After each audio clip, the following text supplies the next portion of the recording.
പൗലോസ് അപ്പോസ്തലൻ വിളിച്ചു പറയുന്ന ഒരു കാര്യമുണ്ട്, സ്നേഹം ആചരിപ്പാൻ ഉത്സാഹിപ്പീൻ. ഓ, ഇത് ആചരിക്കണമെന്ന്, ഈ സ്നേഹം അങ്ങോട്ട് ആചരിക്കണമെന്ന്. ഹല്ലേലൂയ. അങ്ങോട്ട് സ്നേഹിക്കണം. എങ്ങനെയാ സ്നേഹിക്കുന്നത്? ഹൃദയം തുറന്ന് സ്നേഹിക്കണം. ഭാര്യയുടെ കുറവൊക്കെ അങ്ങ് മനസ്സിലാക്കി അങ്ങോട്ട് സ്നേഹിച്ചു നോക്കിക്കേ. ഭർത്താവിന്റെ കുറവൊന്ന് മനസ്സിലാക്കി അങ്ങോട്ട് സ്നേഹിച്ചു, അവിടെ ദൈവത്തിന്റെ അഭിഷേകം ഇറങ്ങുന്നു. Hallelujah, hallelujah. മാതാപിതാക്കൾക്ക് കുറവ് കാണും. നമ്മളെപ്പോലെ ഡിഗ്രി ഒന്നും എടുത്തവരായിരിക്കത്തില്ല. അവൻ അഞ്ചാം ക്ലാസ്സും കുസ്തിയൊക്കെ കാണത്തുള്ളൂ. പക്ഷേ അവർ നിങ്ങളെ വളർത്തി ഡിഗ്രി വരെ എടുക്കാൻ നിന്നെ ബലപ്പെടുത്തിയില്ലേ? അവരുടെ കരം അതിനുവേണ്ടി അവർ അധ്വാനിച്ചില്ലേ? അവർ അതിനുവേണ്ടി ഇറങ്ങി പുറപ്പെട്ടില്ലേ? ഇത്രത്തോളം ആക്കിയില്ലേ? അവരെ ഒന്ന് സ്നേഹിച്ചു നോക്കിക്കേ.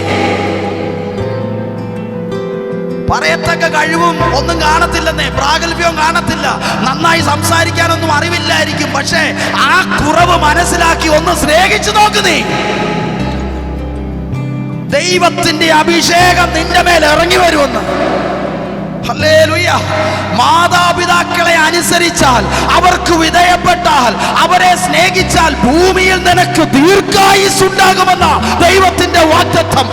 ഓ ഹല്ലേലൂയ. അതോർത്ത് ഞാൻ ദൈവത്തിന് സ്തോത്രം ചെയ്യുക.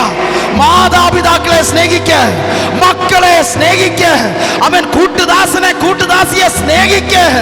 ഓ യേശുവിന്റെ നാമത്തിൽ തലമുറകളെ സ്നേഹിക്ക്, ദൈവസഭയെ സ്നേഹിക്ക്, നിന്റെ കൂട്ടുകാരനെ നിന്നെ പോലെ സ്നേഹിക്ക്.